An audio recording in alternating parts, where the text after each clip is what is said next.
네, 타이포그래피를 배워봅시다 시간에 오셨습니다. 저는 김경원입니다. 지금까지 우리가 타이포그래피의 용어를 비롯해서 개념적인 부분을 살펴봤죠.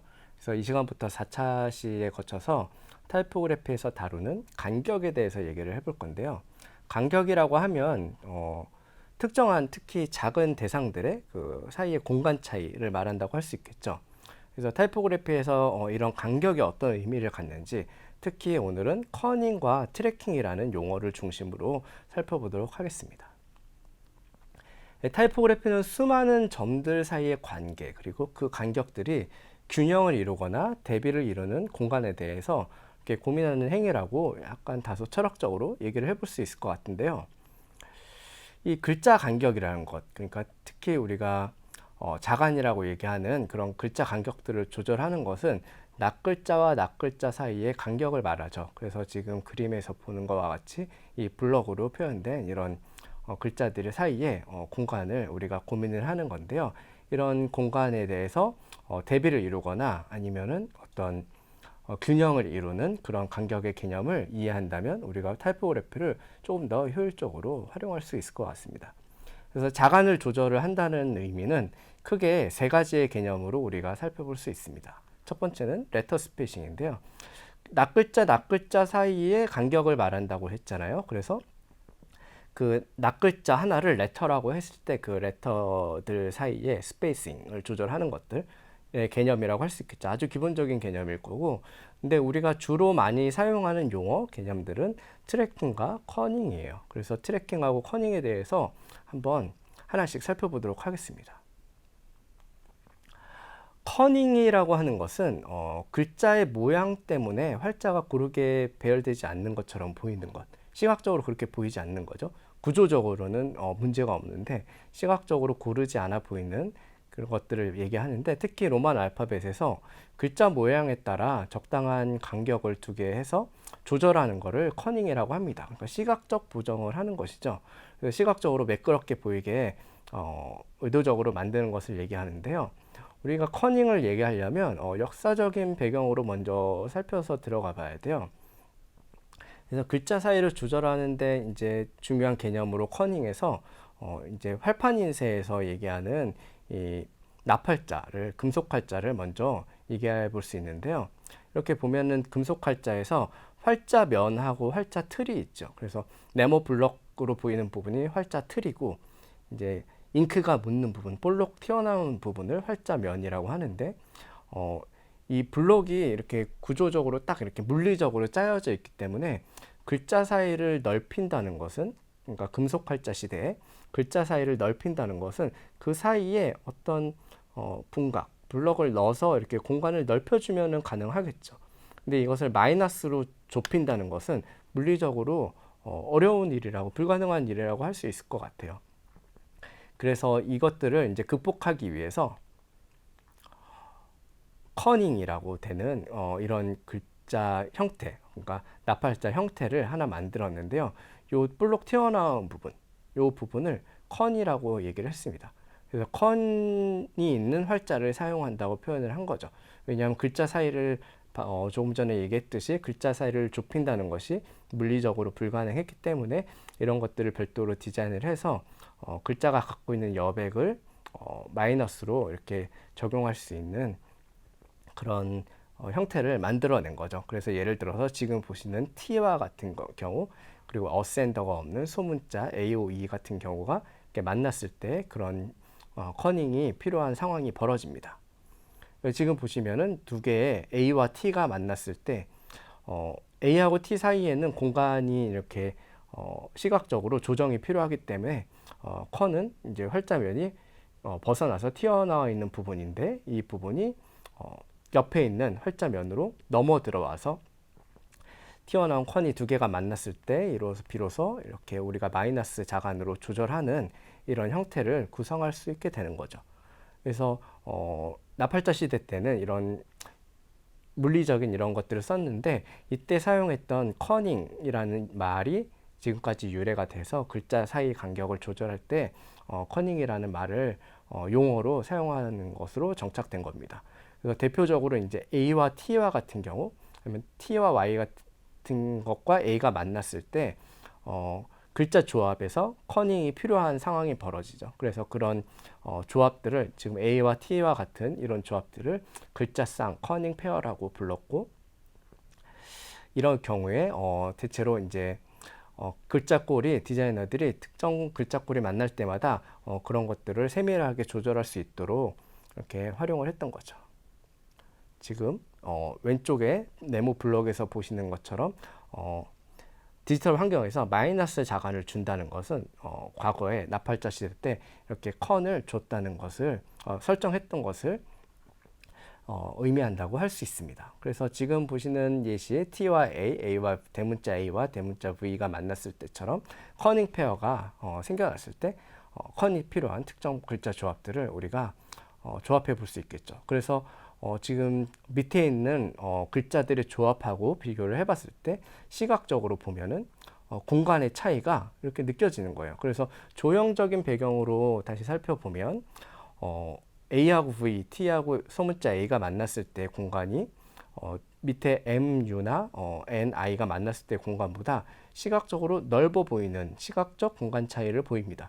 근데 실제로는 물리적으로 그리고 구조적으로는 아무런 문제가 없었죠. 같은 글자의 간격을 줬지만 글자의 형태적인 특징 때문에 이런 현상이 벌어지는 거죠. 그래서 이런 상황들을 다시 조형적으로 살펴보면 이렇게 볼 수 있어요. 역삼각형과 삼각형이 만났을 때의 공간, 아니면 역삼각형과 원이 만났을 때 그 차지하는 공간의 시각적인 착시가 네모와 네모가 만났을 때 딱 생기는 저런 공간의 차이보다 훨씬 더 넓게 당연히 보이는 그런 외부 공간의 영역에 따라서 생기는 그런 상황을 우리가 살펴볼 수 있고, 그리고 적당한 간격을 이제 조정해서 시각적으로 매끄럽게 만드는 것을 우리가 커닝이라고 이해하면 될 것 같습니다. 그래서 역사적인 배경도 있었고 그것들이 이제 조형적으로도 어떤 기능을 하는지 우리가 확인을 해봤습니다.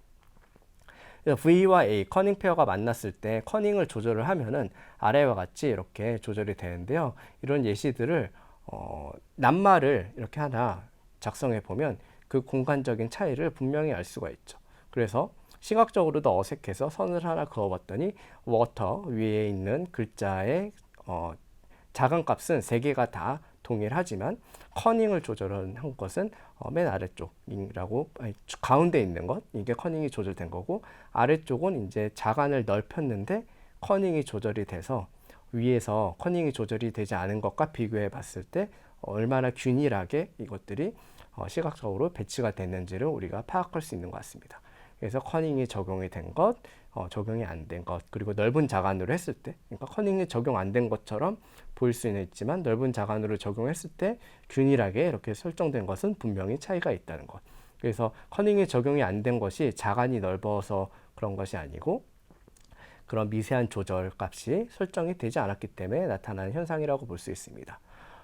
이제 워터드롭이라고 이런 단어들을 설정을 할 때도 마찬가지죠. 이렇게 보면은 글자들이 공간을 이루고 있는 공간의 너비가, 물리적인 너비가 이렇게 달라 보이는 그런 형태들을 볼 수 있어요. 그래서 앞에 했던 것과 비슷한 테스트를 해봤을 때 이런 공간의 차이를 우리가 확인을 할 수 있는 겁니다.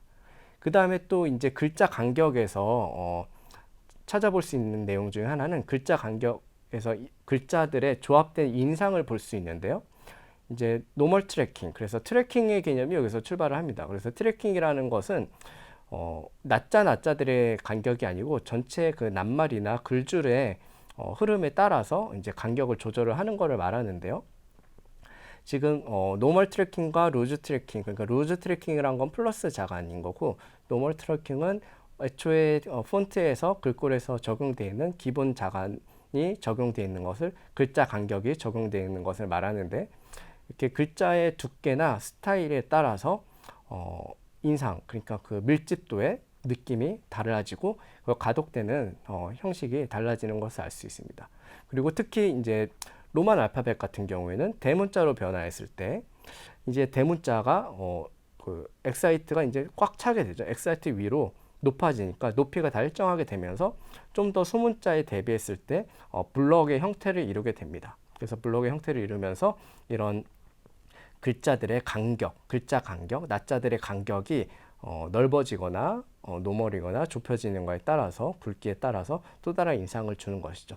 그래서 여기서 얘기할 수 있는 것은 우리가 정해진 자간의 기준값은 없어요. 그런데 글자의 형식이나 크기에 따라서 노멀 트래킹을 갈 것이냐 루즈 트래킹을 갈 것이냐를 정하는 것이고, 그게 디자이너가 타입 세팅을 하고 타이포그래피를 할 때 적용하는 몫이 되는 것이죠. 트래킹이라는 것은 글자 간격을 일괄적으로 조절한다는 의미가 있어요. 그래서 우리가 일반적으로 글자 사이를 조절할 때는 일괄 선택해서 간격을 넓히거나 그러니까 단락 패러그래프 하나에서 넓히거나 좁히거나 하는 것을 얘기를 하죠. 그래서 레터 스페이싱이라는 개념보다는 트래킹이라는 개념을 더 많이 사용하고, 우리가 일반적으로 우리말로 자간 조절을 한다는 것은 트래킹의 개념에 더 가깝다는 것을 알 수 있습니다.